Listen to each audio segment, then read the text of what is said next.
as the tech stack is becoming modern, it's also becoming more and more complicated. Enterprises are drowning in their own complexity.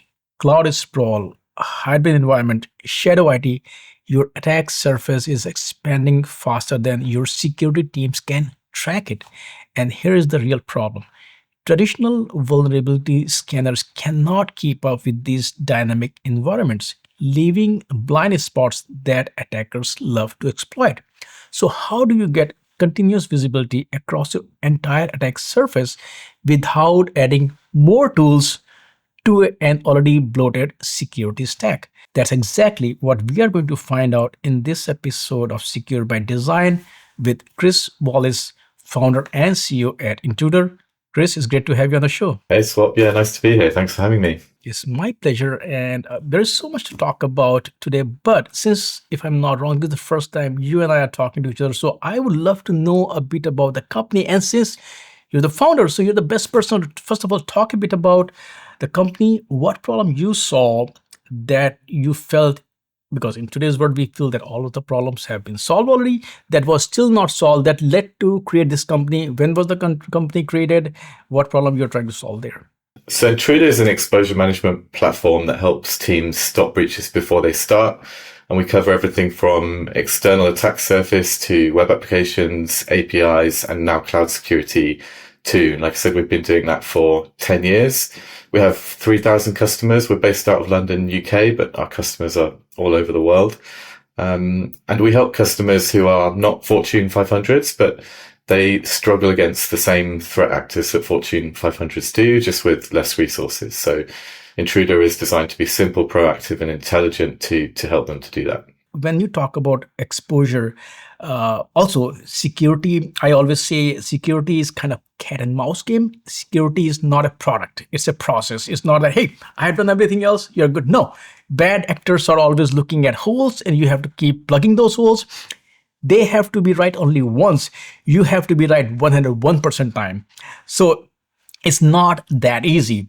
So talk a bit of when you talk about exposure in today's world, how the landscape has evolved and what are some of the biggest threats that you are seeing that you're helping organizations mitigate or contain? Yeah, so I think it's worth covering off briefly what we mean when we say exposure management. It's a newish term into the industry that's evolved out of vulnerability management. And obviously vulnerability management was the simple case of finding everywhere that you have vulnerabilities and fixing them.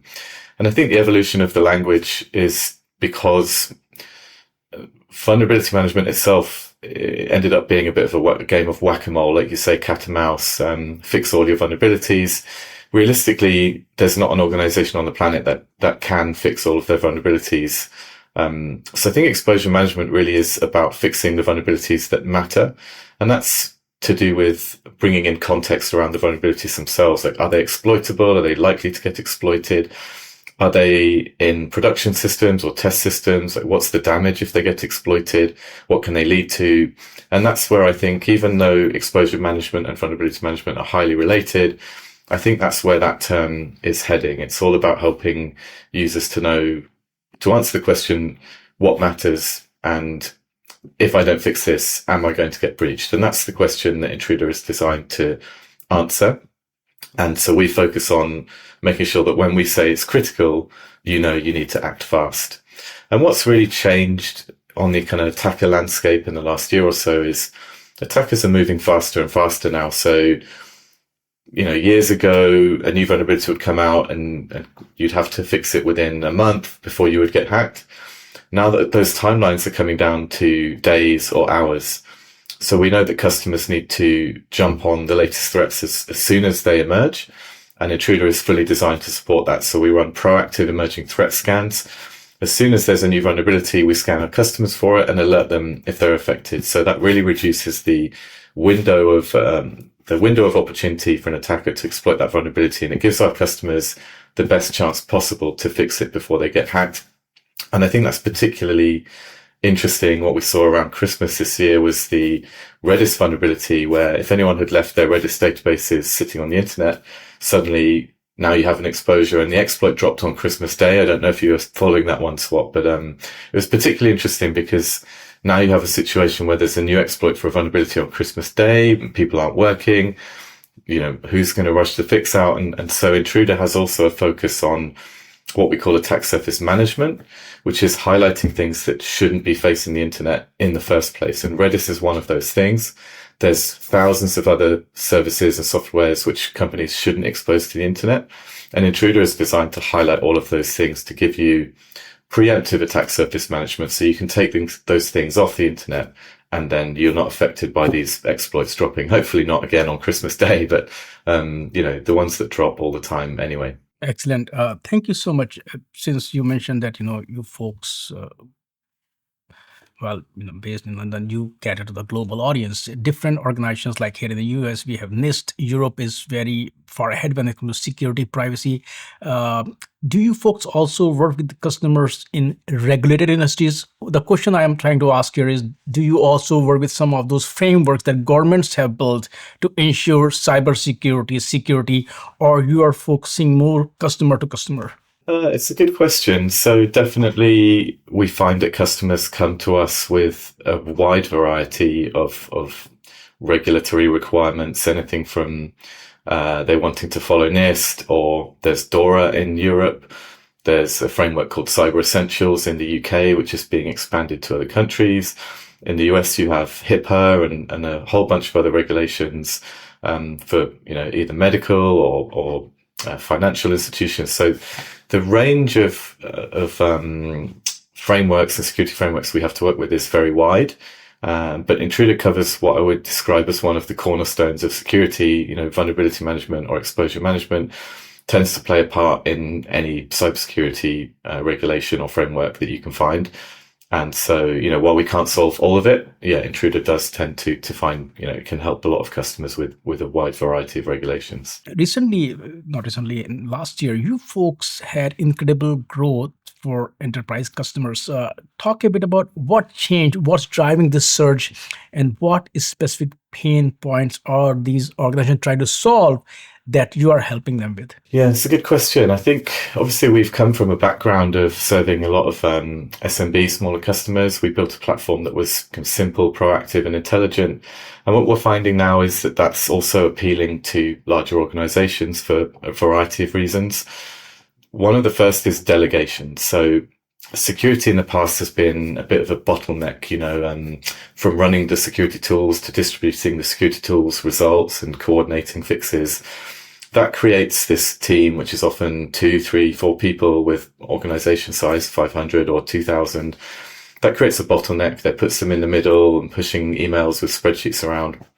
And Intruder customers, because the platform's easy to use and easy to understand, we've also rolled out roles and responsibilities that mean you can onboard your whole team into Intruder. So where we've seen the most success is companies who it's not just the security team using Intruder, it's their developers, it's their IT teams, all logging in, running scans, implementing fixes. And that means the security team can just become the overseer of all this activity. They can watch the SLAs. They can talk to people if they're having issues. But what we've noticed is those customers are resolving their issues nearly twice as fast as customers who don't onboard their entire team. So we're seeing huge increases in efficiency and outcomes, and reducing the workload on those security teams who are often completely overworked with too many things to do. And the other automation and integration features that we have also reduce their workload. So it's that delegation, automation, time saving, all of the things which are valuable to smaller companies, we're also finding extremely valuable to enterprises as well. And the final thing is consolidation. So we're also seeing now that we've released our cloud security features, lots of enterprises have bought multiple tools to do all of these things, from attack surface discovery to vulnerability management to cloud security. And they're now looking for ways to bring all of those things into one unified platform. And the Intruder platform is a great way to do that. We discussed in the beginning how the threat landscape has evolved over the past couple of years and how you folks are. But I also want to understand, because security is a sticky problem. Once you go with the solution, you stick with that. It's a crowded space as well. A lot of players are there. There are a lot of players who have been around for a long time. There are a lot of players who are born in the cloud and AI era. How is Intruder's approach to attack surface management different from traditional vulnerability scanning, which may also explain this growth that you're experiencing. Yeah, so like I was mentioning before, we've always had a really firm view on things that are facing the internet that shouldn't be. So we're very different to traditional vulnerability scanners in that traditional vulnerability scanners will see something like a database and say, this is an informational level issue. There's no CVE associated with that. Databases are normal. Don't worry. An intruder will say, okay, that's a database, but you've left it facing the internet. We don't think that's a very good idea because it might be secure now, but someone could find a vulnerability in it tomorrow, and maybe they have credentials, they can log into it. There's a whole range of things that can go wrong. And, you mentioned the attacker landscape as well. Attackers are always looking for the easiest way in. So you can have as many security solutions as you want, but if you leave something like a database or an admin panel or firewall admin interface, any of these things which people tend to leave on the internet by accident often don't get highlighted very well by traditional scanners. And that's where Intruder really made its name and focused initially was providing that context behind what should and shouldn't be facing the internet. But we've expanded the platform massively since then, and I would say it's now the combination of the attack surface discovery, the cloud security, the web application and API scanning that we do, all of those things together, which actually makes us stand out as well, that you can achieve all of these outcomes in one platform. Also, we are looking at, it's not simple. You have a server, it could be co-located, it could be whatever it is. But now we are living in a world which is hybrid. Not only we are cloud, on-prem, edge is also there. And then while we broke monoliths and created microservices, functions, all the things which has made things even more complicated. What are some of the biggest challenges modern enterprises face when they try to maintain visibility across, because the more tools there are, the attack surface is also growing, especially when we look at this whole hybrid and cloud environments? Absolutely, yeah. So there's a number of reasons why it's difficult for enterprises to keep an eye on their attack surface, and it ranges from anything from teams doing their own thing, so marketing, spinning up new marketing websites for campaigns, to unauthorized firewall changes made by certain teams for testing or development purposes, and like you say, cloud systems as well, enabling developers to spin up their own systems, and even acquisitions. So we've seen Intruder's discovery capabilities succeed really well when companies are making lots of acquisitions.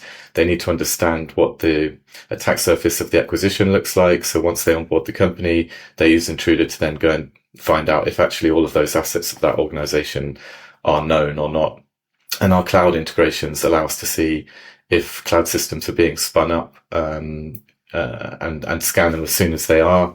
And our related domain and subdomain discovery also just tidy up around the edges. If there's anything else that has been created without the knowledge of the security team, we can detect those things as well. So yeah, multiple reasons why it's a challenge to stay on top of your attack surface in 2026. But Intruder is really well placed to help organizations maintain that visibility. How should a CISO look at these challenges, and how should a CISO look at Intruder as a potential solution? And here, let's have a kind of holistic approach, not you representing Intruder, but actually understanding their pain points, how they should build their security posture so that their teams are prepared, so their name don't show up in newspaper tomorrow morning that they got compromised. Yeah, it's a good question. So I think when it comes to helping CISOs particularly, it's Intruder's reporting features which are the most useful. So while a lot of traditional tools are very good at finding things, they aren't always so good at helping you manage the outcomes around those vulnerabilities. So, how quickly do they get fixed? How is my threat posture trending over time? Am I better now than I was 3 months ago? Are my teams fixing things quickly? And Intruder comes with a suite of reporting tools that helps you paint that picture to either the teams that need to know how they're doing, or the board to see how progress is going, or what's my risk profile at the moment. So that's where, again, we differ from some traditional tooling, which focuses on exactly the vulnerabilities that they're trying to find. When we started the company, we knew that was a solved problem. And so Intruder focuses on the level above, which is how do we now work with that information? How do we present it to the board? How do we make it meaningful? How do we, help with the most analytics that we can? So yeah, there's lots of ways we can help, and that's definitely one of them. When you're talking about your capabilities, how you address it versus a lot of traditional players, these days we all talk about AI. How much AI are you consuming? And also, when I say AI, I'm not talking about just putting AI label on your product. Sometimes it makes sense, sometimes it doesn't make sense.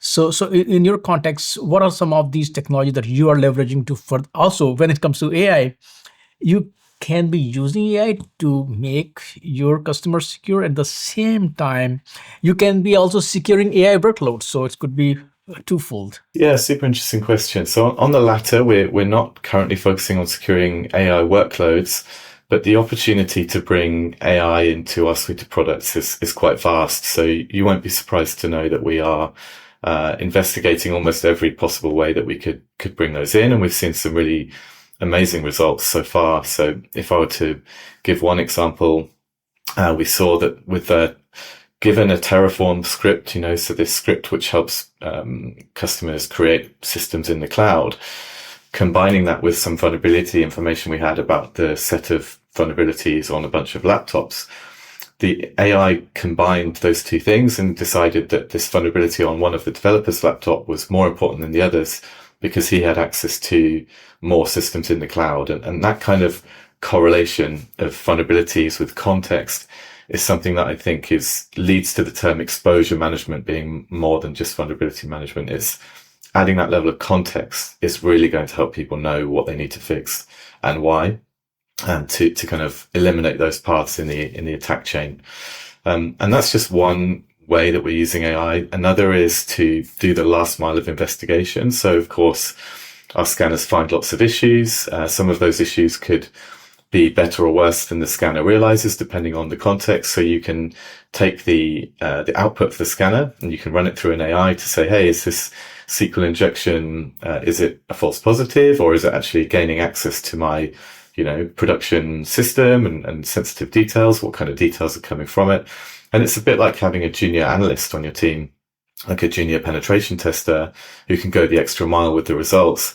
And that's particularly powerful for our customers because they often don't have that junior analyst in the first place. So it's not like we're replacing a role. It's like we're adding a person to your team. And those are just two examples of how we're seeing AI impact our research and development at the moment. But we're really excited. We think that the future is, there's huge opportunities and potential when bringing AI into the exposure management space. And yeah, we're working on it as we speak. Excellent. Thank you. Now it's February. The year is flying by so fast. We did not even realize it. I'm pretty sure that you folks have a lot of things in your pipeline.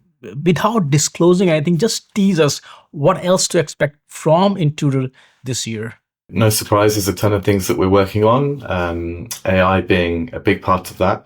And we're working on everything from using AI to correlate issues in the platform. So, for example, finding that a developer has a vulnerability on their laptop, but they also have access to particular things in the cloud, correlating those two things to say fixing the vulnerability on that laptop is more important than on other things. We're also using AI to investigate scam results like a junior analyst would. But that's particularly impactful for some of our customers who don't even have junior analysts on their team. So we're not replacing roles, but we are essentially adding a junior member to their team. And those are the key things that we're working on. But yeah, the roadmap is very full. So if people would like to check it out and come and give us a visit and take a free trial. Chris, thank you so much for joining me and sharing this insight. It's clear that enterprises need continuous automated visibility across their attack surfaces, and the days of point-in-time scans are over. Thank you for great insights, and I look forward to the next conversation. Pleasure. Thank you, Scott. Thanks for having me. And for those watching, if you are facing similar challenges with managing your attack surface, make sure to check out Intruder and its solutions, and don't forget to subscribe to TFIR, like this video, and share it with your teams. Thanks for watching.